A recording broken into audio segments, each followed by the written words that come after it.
Hello, everybody, and thank you for joining us at the Gavel Strikes. Happy New Year's, everybody. Happy New Year's. I'm Brian Wiedman. And I'm Xavier Chavez. We have a huge show for you today. It's not small because we kind of forgot. We're so used to doing these every 2 weeks, but then the signature sale pops up. Now we got 5 a year. And so Xavier forgot about the signature sale, and then we threw a whole bunch of items in there. So yes, there's a lot of value here today. I'm not going to lie. We probably have $1 million worth of stuff easy. Oh, yeah. Yeah, probably easy. All right, at least No, it's got to be $1 million because I brought the Superman one. Oh, okay.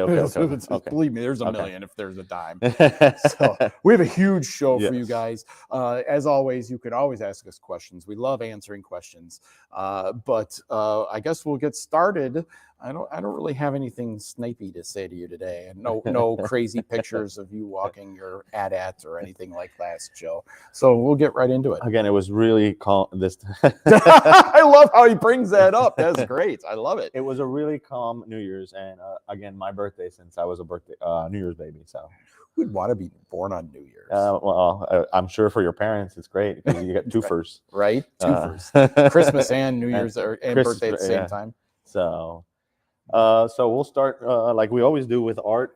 This is the first piece. This is the weekly stuff. Yeah, this is the weekly. Right? So the weekly's ending today, and then the signature is ending next week. It starts on Thursday. So and I didn't bring any weekly stuff because there's so much that we have to go through. Yeah. If I would have added weekly stuff to it, we would never get done. It would have been a 2-hour show, an hour and a half at least. Right. So here's a speed page from 1944 by Arturo. I always murder their last names. Casanueves or Casanueve. Yeah, well, I'm Hispanic. Yeah. Well, why would you know this? I'm terrible with names, you know that.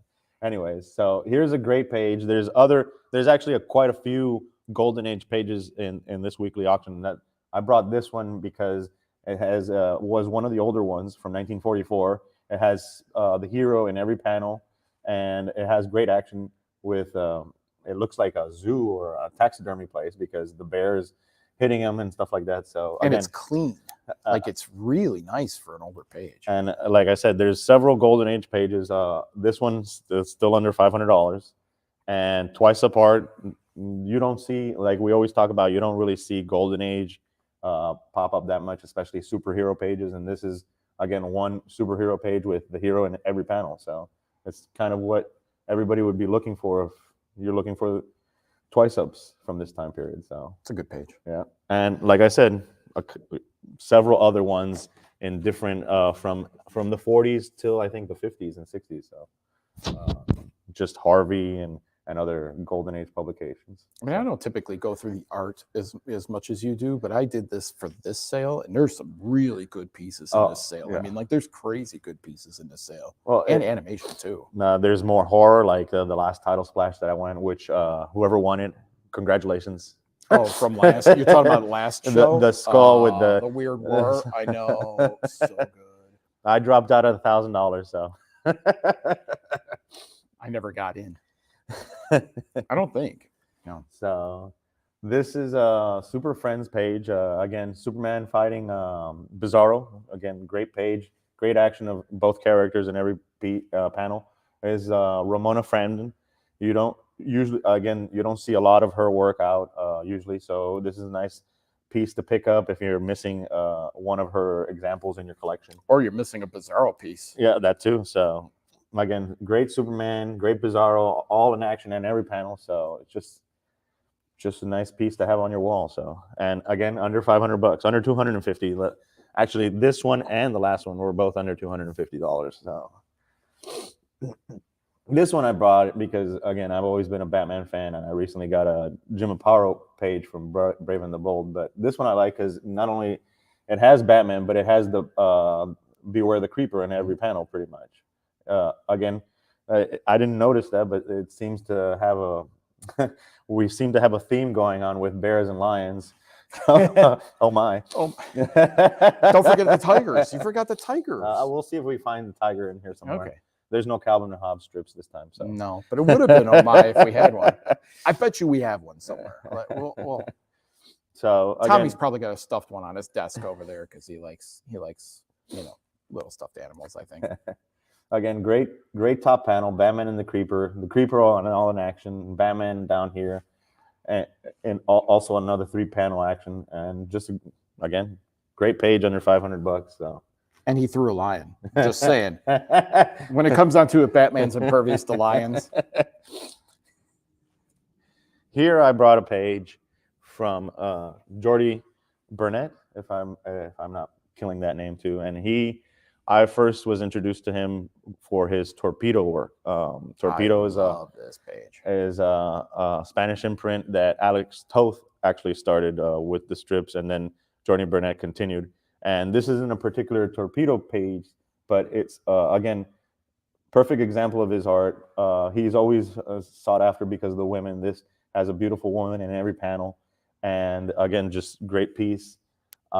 Is it under $1,000? Because barely. Okay, it's been going up. It was under $1,000. It was like at $600-700 when I brought it. But it's again, great piece from a great artist that you don't see much of his work come out.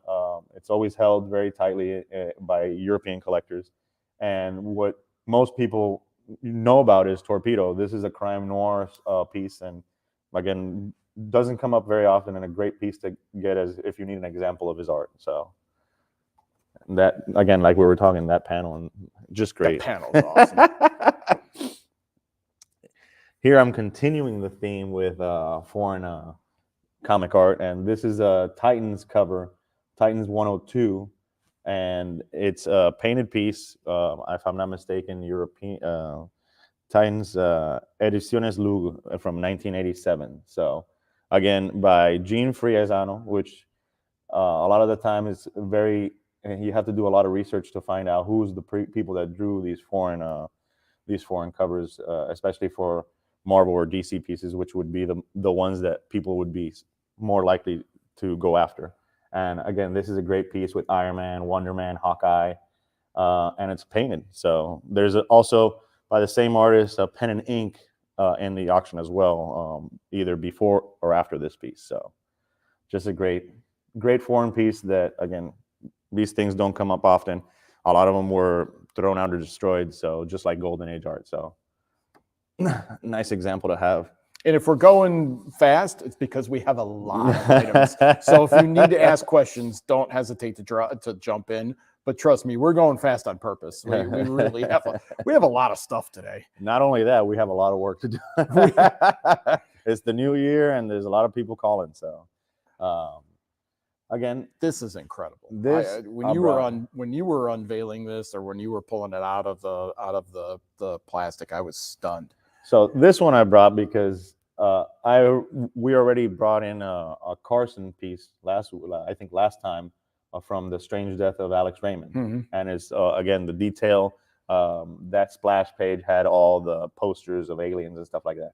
But again, Carson does this incredible job where he can take different art styles and again place them in a page. And this I brought because this is a Monet recreation, a seascape. And this is almost like a Durer woodblock or almost etching, biblical, and it's kind of it looks like Rome and the death of it's an important piece. I'm sure it relates to something that I forgot, but this guy is killing people, if you can see there. So, and this is very impressionistic and again, different art styles in one piece and just art for art, like, and like you said, you could slice off this top and put this, and it would be fine art to get the finest art example you could illustration have. piece. The amount of time it must have taken him to do that is again all the cross etching and the amount of time we have this frame piece that we're it's very Bernie Wrightson-esque. I mean, what it looks like. It's again all the shadowing and the depth of this image right here makes it, and then this almost postcard other image is just beautiful. Again, great contrast of different art styles and just one page that you can put on your wall. It's definitely a conversation piece because people, and it's a comic page. That's what's more insane about this is when you think about this is a comic page, but he put in so much time into this just for a panel page. It's incredible. Again, absolutely incredible. Under $500, so just a great pickup. You want this? I definitely do. I'm surprised you're not like losing your mind to go after that? Again, it's just there's a lot of stuff. There's always a lot of stuff. And then the signature, and I already told you what I bid on the signature. So. Oh yeah, I forgot about that. By the way, we get asked a lot. Hey, do you go after a lot of stuff? Yes, and I lose most of it. Yeah. It's like I don't win most of everything I bid on. However, I learned really early on because I used to get really mad. The first, I'd say, 6 months I worked here, I'd get really upset because I wasn't winning things, and then I realized there's always something next week. There's always something in the next sale. There's always something that we get because we get so much that I stopped worrying about that. Now, every once in a while, I throw a fit and it bothers me, but And again, with art, there's always something. With art, it does bother me sometimes, especially like the one piece or whatever that I would love to have. And usually I'm more mad at me for just not bidding one more time. You know what I mean? Again, there hasn't been one of those pieces that really have come out besides the What If cover that recently came out, and the person that bought that I was never going to outbid them. So right. So here we have again a modern piece by Andy McDonald, and this I brought because it's basically the whole Batman family. You have Nightwing, Batwoman, them two that I forgot, Batwoman again, and Batman. Red Hood. Is that? I think it's Red Hood, yeah. Over here? Mm. Okay. Okay. Pretty sure. Red Hood. And again, just a great piece. Half splash. The whole family swinging from the tops. Let's see. Orphan and Spoiler. Nightwing, okay, it wasn't Red Hood. Orphan and Spoiler. So, again, great page. Under $500. Thanks, Tommy. And I particularly like when they do the rain effect because they'll do the black and then they'll use whiteout over it, so you can see some of the whiteout here. And sometimes now they're not using whiteout. Before they used to use whiteout. Now they actually use white paint and stuff like that. So again, a great piece. And great Miller will do negative space instead. He'll just do negative space. So that's always great. Mm-hmm.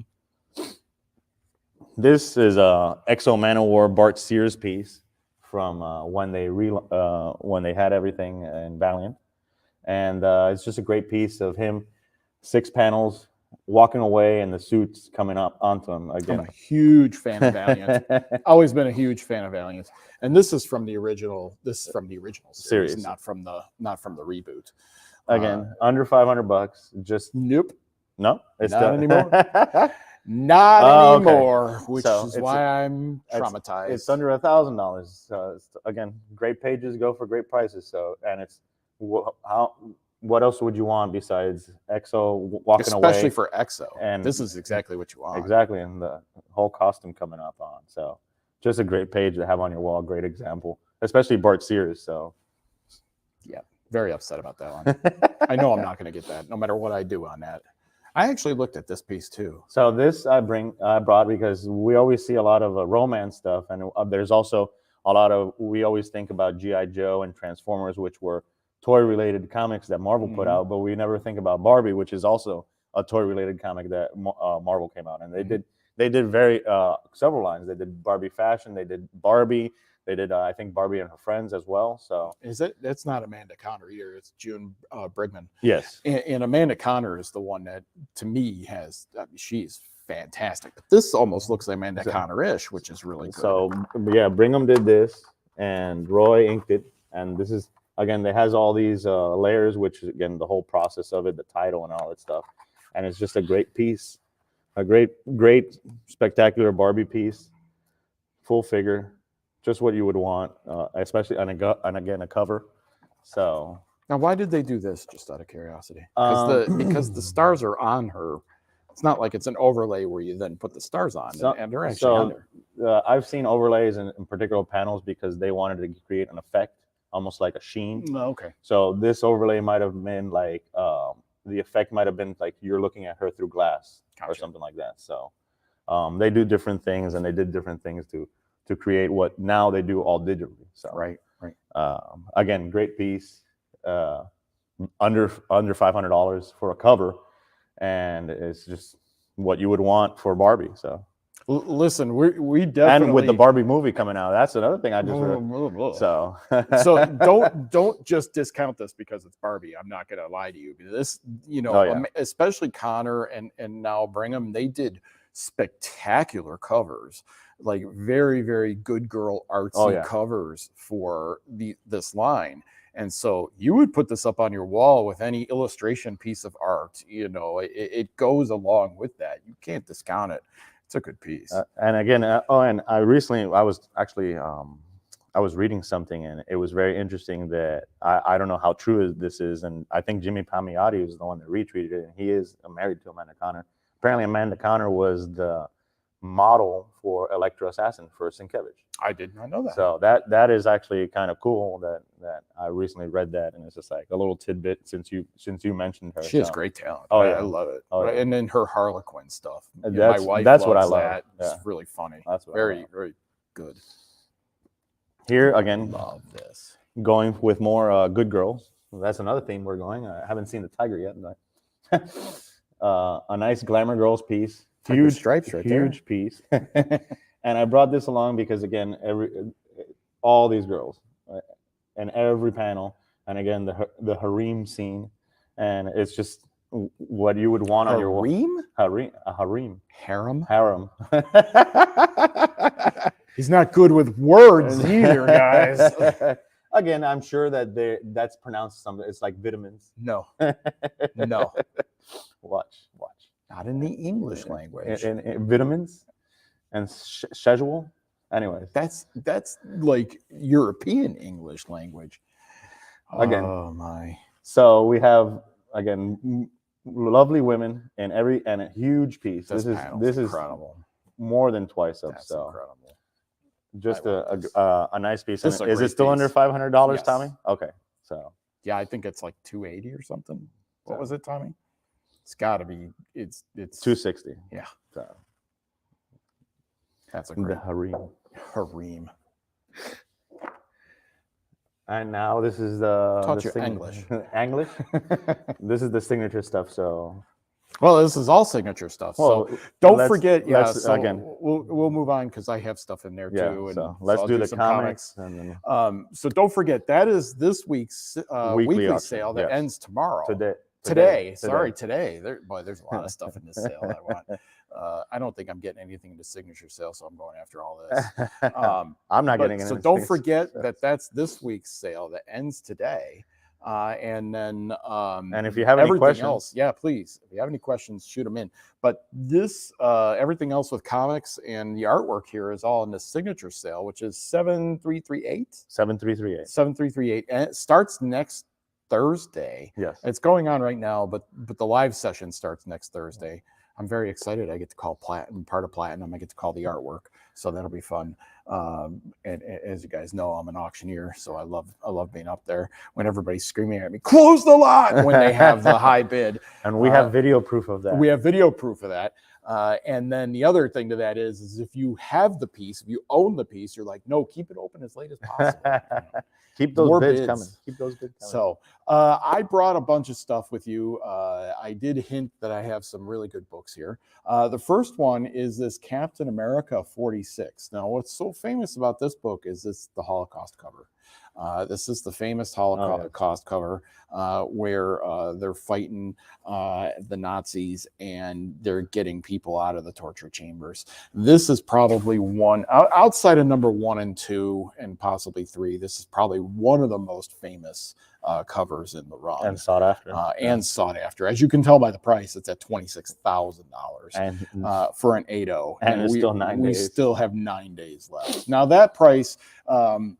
I try and tell people all the time, don't sweat it if it's not moving, because even if that's a $50,000 book, you might think that you're getting a deal at $26,000. That book will go up. Everybody thinks that they're getting a deal. They're not getting a deal. It's just going to keep on going and going and going. It's one of those things that it'll sit for a very long time because there's no point in bidding it up, as it'll do most of its bidding in the last minute and live. And if you have items with us, you kind of want room to play with. You want things to not be at their max bid when the final day comes up, because you want two people to fight amongst each other to get that item. So we haven't had one of these in a while. So I'm pretty sure that that's going to continue to go. So an 8.0 no less. We've had a few that are higher, but not very many. So what's the census on that, Tommy? How many more are higher? Just scrolling down. So there's like 3, 4, 5, 6 books that are higher. That's not exactly, and then 3 others tied. And there's less than 100 overall. And there's less than 100 overall. Well, that's a rare book. It's a rare book, and it's a rare book in that grade, which is why I also brought Human Torch #2, #1. And I've never understood why they did this. The number they 2? did the #2, #1. But the number 2 as the number 1? Yeah, it's always baffled me. They did that to think that it was a psychological thing. That's what I read and I learned, that they didn't want to start at number 1 because when you went to the shelves, it's like, oh, this has just started. I don't know anything. That could be part of it, but then the other thing with like Captain Marvel and Captain Marvel Adventures, it was actually a different book, and then they created the number 2 because it turned into Captain Marvel Adventures. So it also had something to do with the United States Postal Service and changing titles. Well, that had something else to do with it. But most of the time, it's just like, that's why like the EC titles will start at 15. Those will start at 15. Those were for that reason specifically. Yes.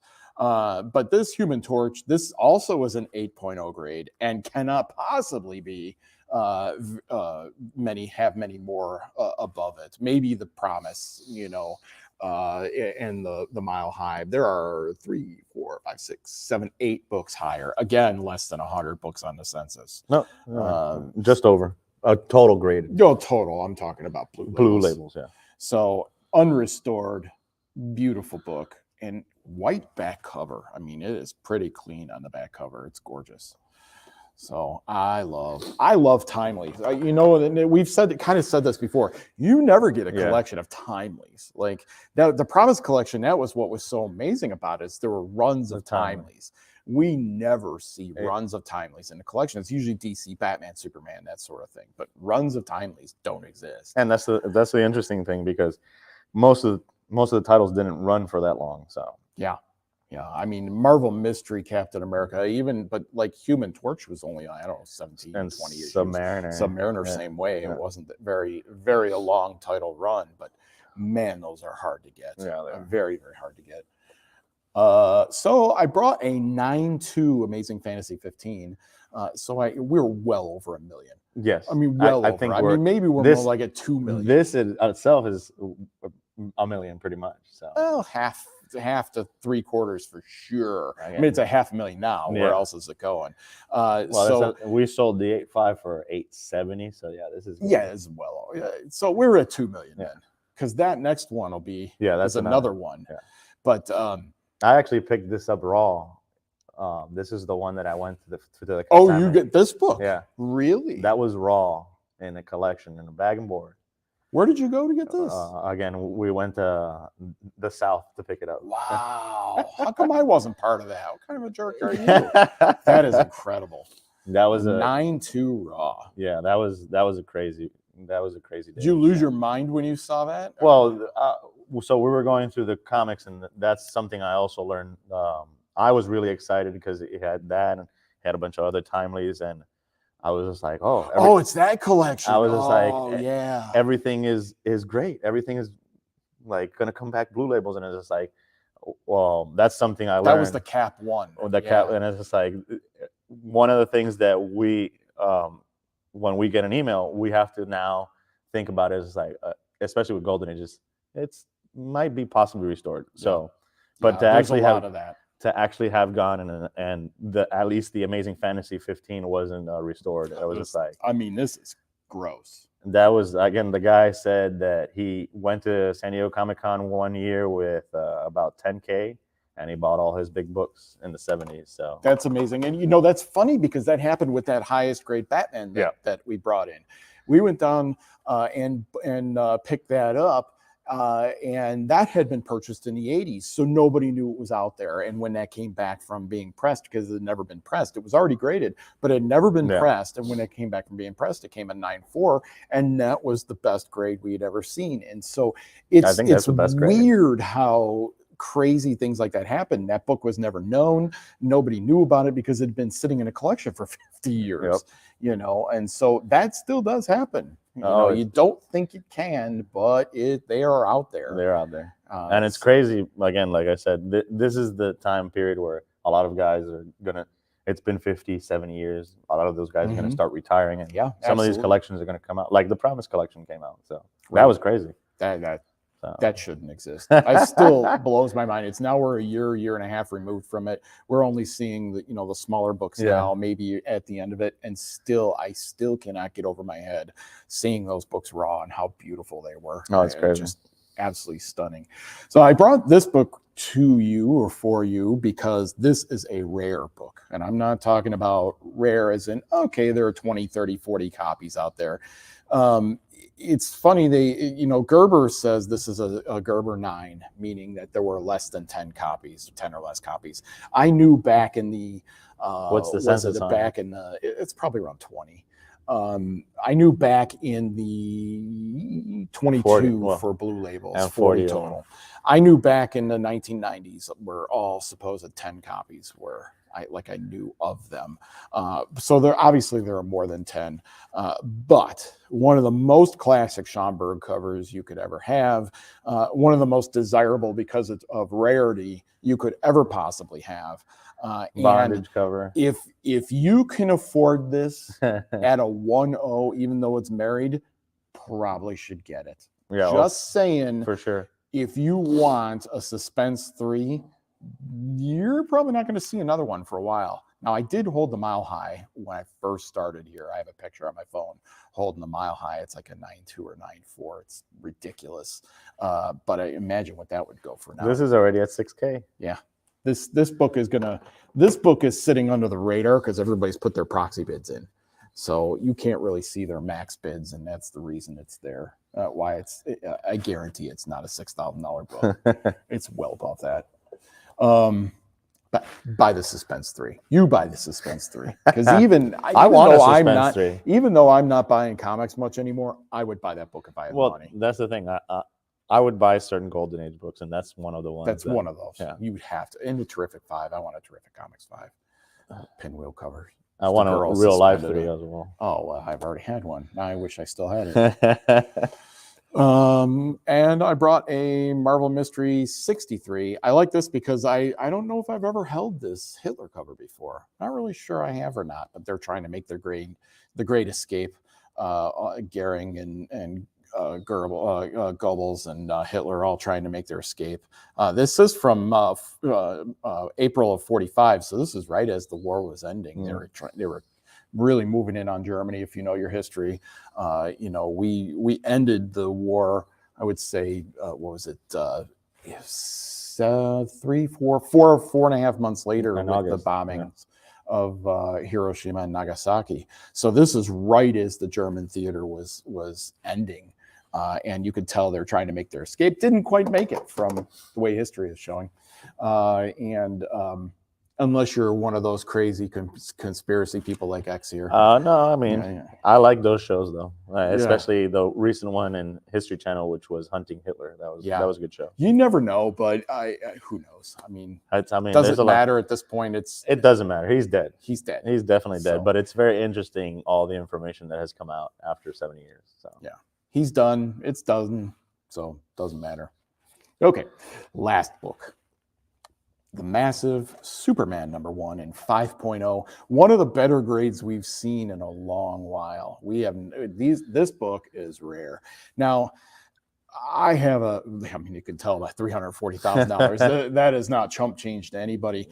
I will forever go on record in saying that, everybody says that this is the third ranking Golden Age book. I personally believe it's the fourth or fifth. I don't believe it's the third. I think that Batman 1 is, because of Joker and Catwoman being their first appearance, whereas this is reprinted, the first Superman pages for the first, I think, 4 pages or something like that. Yeah. I don't personally think that this is, but rarity-wise, it for sure is. I mean, it is rare. It's much more rare than a Batman 1 by far. So when it comes down to it, I think it's like a 4-to-1 rarity on a Batman 1. And this is another thing. This is always missing. But so the same with the Batman 1. There's True, a pinup true. on the back of the Batman 1, so that I don't count that whatsoever. You got to count. I mean, it's equal. There's a pinup on the back of the Batman 1. It's the same thing. True. There's just more of them, and the more, maybe because of the Joker and Catwoman, people like that story the most. Whatever, that's why they survived more. And this is a reprint; they got rid of them more. Who knows? I don't know what the reasoning is. However, that being said, this book is by far rarer, and it's the Nova Scotia pedigree. And it's the Nova Scotia pedigree. So I mean, and the reason that, I mean, would you want to spend the money to get it reholdered? It's not cheap, you know. No. So that's probably the reason why it hasn't been reholdered. It's not cheap book, and they're going to charge you a percent. They will charge. Yeah. So beautiful book. I can't wait to see what that. I wonder if it'd just be a reholder though. Like if it's just a reholder. I don't know if it's just a reholder. Maybe it's just $30 or $20. That would be. At the same time, I wouldn't want that going through the mail at 30. You know what I mean? I that's kind of the whole thing. It's not cheap either way. Florida trip, right? But then you're driving or flying with it. Personal carry-on. Personal carry-on. Yeah. I mean, I do that all the time, but if it's my book, it's in the safety deposit box for a reason. So I wouldn't trust safety deposit boxes as much as I don't trust it any more than I trust being in my house. Because it's safety deposit box, you don't pay for that; it gets auctioned off, and somebody ends up with a somebody's paying for it. Okay. So here we're gonna start with the signature auction art, and I'm gonna actually start with this piece. And there's so much of it that I brought stuff to. Yes, and again, there's so much good stuff. And as I always bring something that Brian wants, he brought something that I really, really want, and I've been searching for. I mean, I've gone after several of them and always get outbid, but yeah, I'm not sure if we both had unlimited money, that one would be mine. Oh, I like that one. Again, it's not my favorite. About the same thing. Yeah, it's not my favorite, but no. But if we ever get Midvale School for the Gifted, I will mortgage my life to get that. I want you're sick, Fred. You're sick. So you'll get it when we get there. So here we have again Frankenstein played by Bernie Wrightson, and there's actually two of them, if I'm not mistaken. Maybe there's more, but there's two of them. One on the ship, and this one. I brought particularly this one because again, this one looks more, to me personally, it looks more like a painting you would hang on your wall as fine art. Just imagine this piece again painted. And as it's beautiful. Again, the cross hatching, the different line works. It literally took him from 87 to. It took him like 11 or 12 years to do all these plates. And again, it was a work of love. He loved this book, and he took every moment and every detail that he could and did it what everybody considers a perfect job. So, and again, this beautiful piece of him standing by the water with tunnel cage down here and just a beautiful foliage hill. Again, great detail, great cross hatching, the difference of lines. Again, beautiful piece. Beautiful piece. If you have never seen the image, the full spread image of him on the table, him on the Frankenstein's monster on the table with all the jars and all the whole laboratory. It is unbelievable the amount of detail and the amount of little stuff in the. I urge you, and where you could clearly see it all. Well, I urge you to go look at that. It's displayed on Comic Art Fans. The collector has it there, so you can actually go see it. It's beyond belief. It's absolutely beyond belief. It's a beautiful piece. So I'm gonna put this one down real quick, and I'm gonna continue with the cover of our catalog, which is the Transformers #1 movie cover.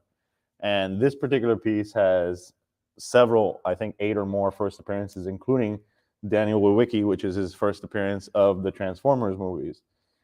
Again, this is as good as it gets for nostalgia, Transformers based. A little kid that had the movies, and the recent movie that's coming out because Unicron is actually on supposedly one of the main characters in the movie. So, and and poor our poor buddy Michael, that's the comic writer Michael, he's losing his mind because he won't be able to get this. Again, at least he got to hold it. Like, that's one of the things that, and myself too. Again, I was a huge Transformers kid. I loved all this stuff. I had some of the comics when I was growing up.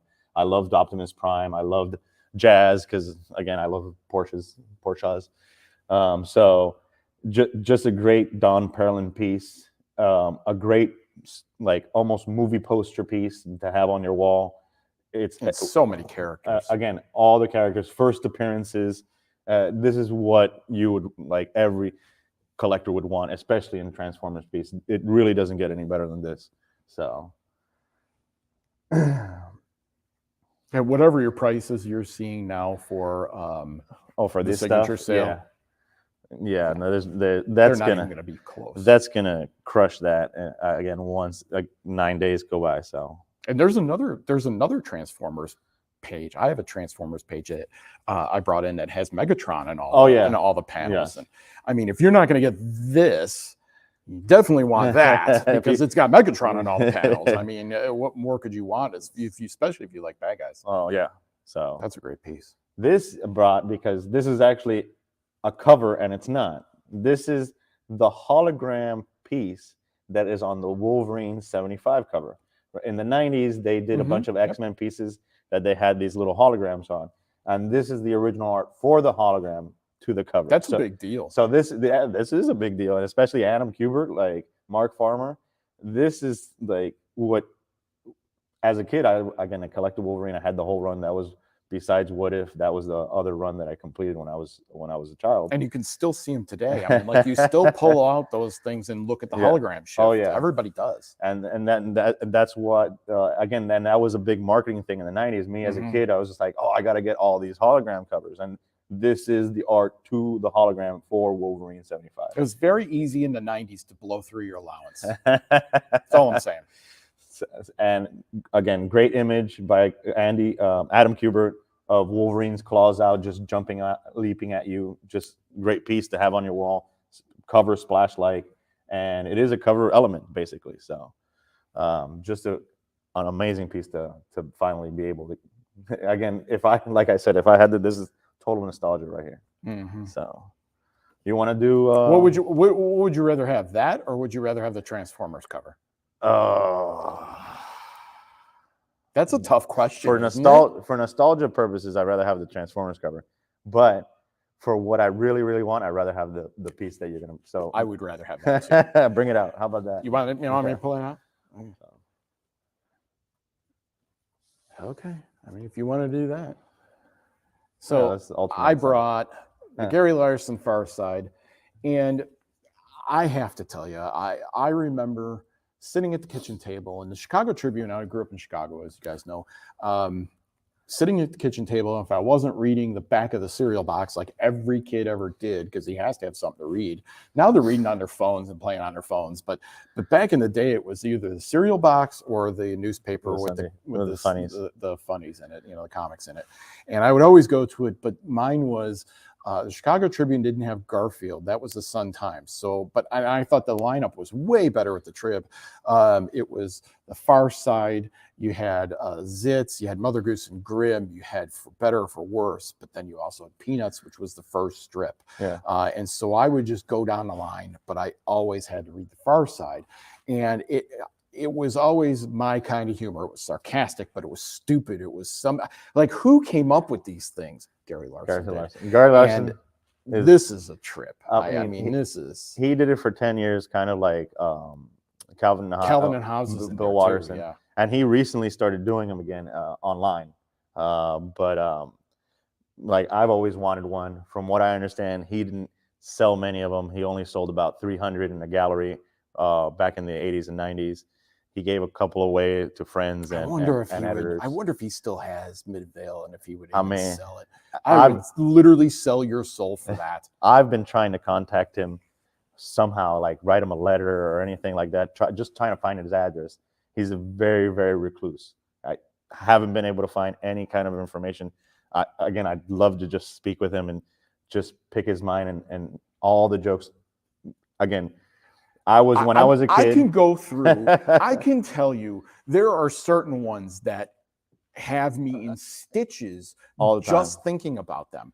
That's funny. But the one that kills me is the Midvale School for the Gifted, because I used to have Tommy, is there a way you could search for that and bring that cartoon up?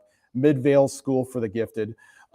It's one of those that I went to a Catholic academy for first 2.5 years of high school. My parents forced me into doing it, but it was one of those things. It was a school for smart people and everything like that. It has the dumbest situation you will ever see in your life, and it made me laugh.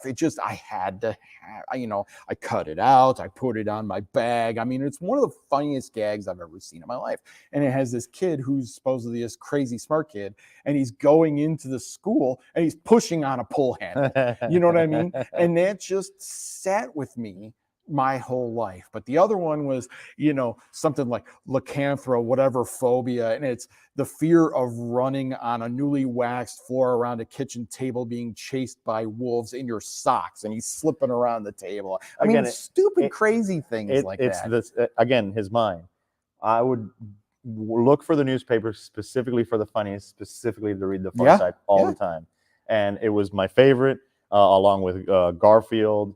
Recently, Get Fuzzy is one of my new favorites and Mutts, but I always loved his humor. I always loved the thought process of it, because like I'm laughing just talking about it. The Gifted one, it's just like it's so funny because it's real. And stuff like it's something we've all done, but you don't realize it until he like puts it on something. Again, my favorite one of my favorites is the cow barbecuing and the neighbor cows over the fence saying, "You're sick, Fred. You're sick." Yeah. And another one is the dog hiding behind the door as he pointed arrows saying "Cat Fud, F-U-D" into the dryer, and the cat's following the arrows to the cat Fud. So there, the food, even though it was Fud. God making snakes, the clay of life, and he's just going like these things are easy. The other one I liked is they're all around the operating table, and all you see is sprawling, and it's a whatever, an organ flying out, and he goes, "Hey Stan, keep track of that. We might need that later." I mean, just crazy things. It's like the one we recently had that was a recreation for a big Washington collector, that in the last auction it was Washington crossing the street instead, like Washington crossing the Potomac. Stuff like that is just again, Gary Larson to me had a brilliant he's absolute genius.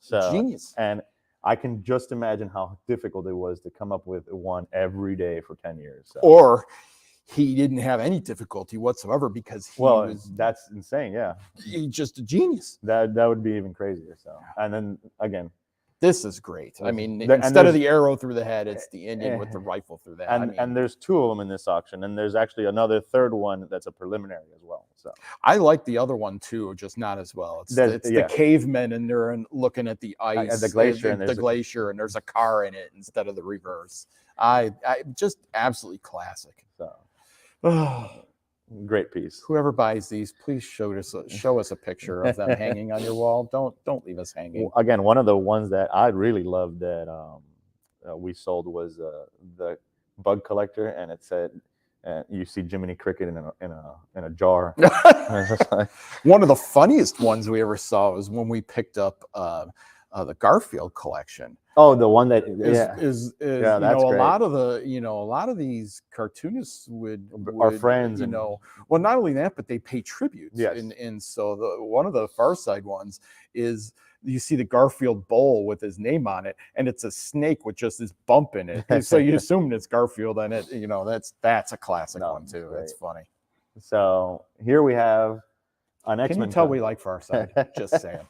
Again, totally my humor. That's if you really meet us, this is basically that's our. We would probably fall down Wayne's World worshiping Gary Larson if he walked in the door. We're not worthy. We're not worthy. That's how much we like Far Side. Again, so here we have. Hey, look, we're not worthy. X-Men twice up cover of all things. So this is cover to 26, and recently, the Submariner, they had made him as the Aztec god Tezcatlan, and this is actually Tezcatlan, and I guess this is where they derived that story from, and early X-Men story. Just a great piece. These really rarely come up, especially from the X-Men or Spider-Man. Any main title twice up covers rarely come up. So I think I've seen more Amazing Spider-Man twice ups than I've seen X-Men twice ups. X-Men's are you'll see pages and stuff like that, but the covers rarely come out. The collectors really have those locked up, and they really don't trade hands often. So this I can see going for a really pretty penny. So what's it at? Tommy, it is at 21,000. That's not going to stay there. Yeah, that's not going to stay there. So you want to? Our art is one of those things that not only does it not stay there, but it doesn't stay there because most people put their proxy bids in or have a really high proxy, and those all execute at the same time. That's why you see, like, when the auctioneer is on the podium, and all of a sudden they say 21,000, and it's just you see a flurry of numbers. Yeah, and it's all the proxies executing at the same time. That's all the people's top bids. So we were talking about the Far Side, but I've always really liked Peanuts also. And what's really amazing about this Peanuts piece, I actually brought this in, is first of all, there's a couple things. It's from 1953, so it's only 2 years after he started. But look at the size of this. It's massive. I mean, like, it is not by any means small. You can see the width of how big this is. But then also, I think we've all felt like Charlie Brown here. You know, we've all felt like, you know what, I've had enough of me chasing after everybody else. I'm gonna have them chase after me. Crickets. You know, and so you kind of get this. You know, that was the one thing Schultz is very good about doing, is humanizing these kids and real life problems of how we feel as humans, you know, and so very good at that, and making fun of just everyday life, and putting it again in a comical situation. In a comical situation, where the kids, something that you would love to hang on your wall. Oh yeah, I mean, like you would just love to have this on your wall, and it's so large. I mean, it's just this is one of the largest ones I've seen. This 4 panels. They went down to 3 panels after a bunch of years. This is 4 panels. And again, just a great piece. This is because it's, again, 53, because as the years went on, they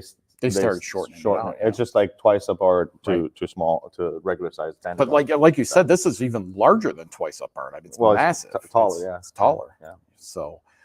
It's a great piece. If you want the great Peanut strip, this is probably the one, especially because it's early. This is going to go for a huge amount. And Peanuts is usually very, out of all the things we see in the auction being underinflated, when we open up Peanuts auctions, they're usually like $3,000, $4,000, $5,000, $6,000, and then they go to like 15 to 30. You know what I mean? This is already at 11. You can only imagine where this is going. And it's because, again, the earliness of it. It's just like the Garfield strips. The earlier, the better. The closer to the inception date is what. And he still doesn't look 100%. He still looks kid, like he hasn't completely. He hasn't completely found his. The style, the quickness of style. You can kind of see it, especially in these panels and stuff like that. Yeah, more in this panel in this face, but definitely not here. This face, the way he did it. Yeah. Right? So this is a great piece. I can't wait to see what that goes for. Oh, the X-Men cover. Let's put this one down here. And we kind of both wanted to bring this one. So yeah, this piece, again, very special piece. It was gifted by Eastman to a fellow collector. I don't know if it's on the description. Tommy, could you pull up the description real quick? So this is the TMNT cover to number 8. And the earliest cover we've ever had, right? So it's from Richard Corbin Estate. And Eastman, we actually had a conversation with Eastman recently. And Eastman's emailed about this cover, saying he particularly emailed saying how special it was. There has never been an earlier cover sold at auction. There hasn't been a painted cover this early from the first volume sold at auction. So this is a very, very special thing. And it was a time period just like early Spawn, where Eastman and Laird were asking other creators to come on and share their characters onto the stories. And you have Cerebus here. And this character was actually influenced or created by Corbin, which you can actually read in the description as well. So I just want to go out there by saying I never thought I would in my life work at a place to where I would get to meet Jim Davis, where I'd get to be able to talk on the phone with somebody like Kevin Eastman, have somebody like Kevin Eastman come up in New York and punk me and make fun of me, which was fun, actually. I'll tell that story to my grandkids one day. But you cannot get any more. I mean, my wife works here too, and we were walking through the halls because in the halls here, we have highlights, very high value highlights of things that we've sold from all the departments. From all the departments. Yeah. And, there was, a flag flown on the moon. It was the first flag that, and I got to auction this off, so it was even more amazing. The first flag that landed on the Omaha beach during D-Day, or it was an Enigma machine. It was, it just the scope of history. And then we work in the comic department, we could see all this stuff. Hold a Superman 1, but just heritage alone. And I love. It sounds like I'm a heritage, drank the Kool-Aid. I did, by the way. But just the things that come through these doors make my head spin at times. And I still find it surreal at times to work here. I just don't get it. And, the real special things is like when I'd say the Indiana Jones phrase, it belongs in a museum. Like the Wyatt. It's almost like this is the museum. Well, it's like crazy sometimes. It's crazy what somebody actually has, a collector actually has, and now is going up for sale for another collector to actually have. Did you see what they were building in the warehouse along the way? Where we were throwing bags for the Christmas party? They covered it up with white. I saw some like door or something. I'm not even going to. I can't tell you what it is, but I can tell you it's a TV set. Oh, that's right. It's insane. They have when you guys finally figure out when we get to that and unveil it. They have the whole TV set from a very, very famous TV show. They took it apart. It's.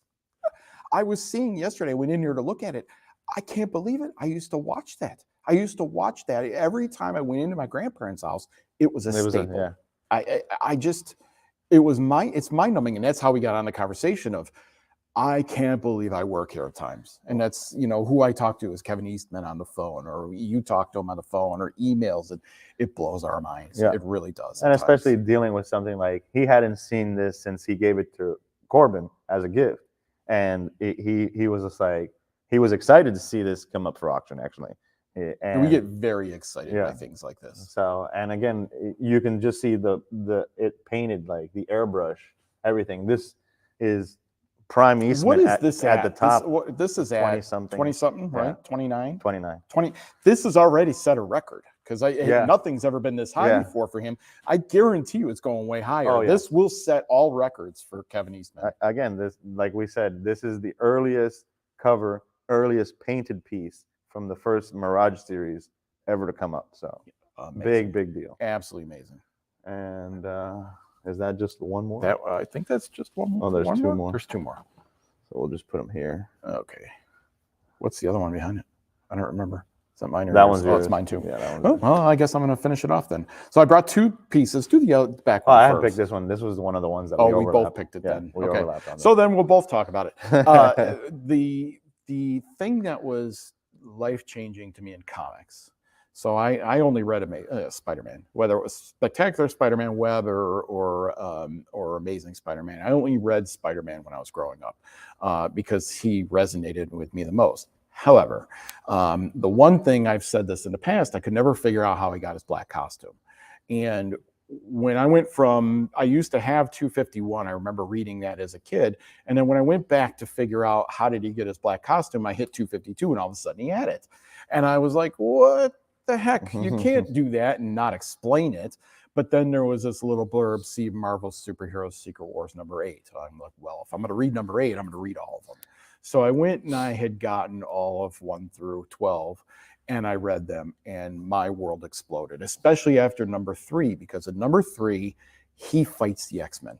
Spider-Man fights the X-Men, and he's hopping all around them, and then Professor X, Xavier, wipes his mind so he doesn't rat them out. However, that being said, I never knew about Wolverine very much. I never knew about, especially Colossus. I loved Colossus and all the other X-Men. And so I have been a huge Secret Wars fan since I went back and got them. And now to have a Secret Wars cover. Well, and this is a great cover. Yeah. One of my favorite things from Secret Wars was the change in Spider-Woman, or Arachnid, as they called her.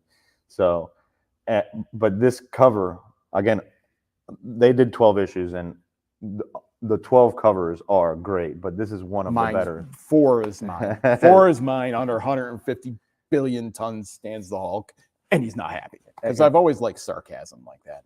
But again, this is amazing. This is a great cover. You have all the characters. You have Wolverine, claws out, Cyclops fighting a Doc Ock and Absorbing Man. And the whole thing about this is this was one of the first major storylines from the 80s, just like Crisis on Infinite Earth, that changed the whole universe that we were reading, both the Marvel and the DC universe. And I've always also been under the thought that we have Golden Age, we have Silver Age, and we have Bronze Age, and we really haven't made a new era.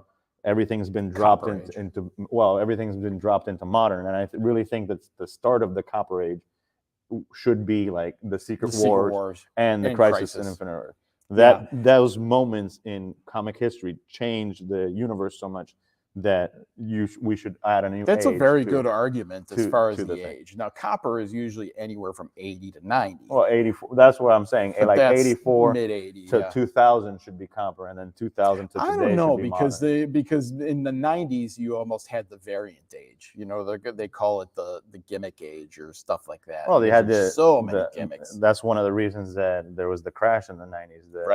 The speculative investment and all that stuff. So, which, by the way. History repeats itself. Yeah.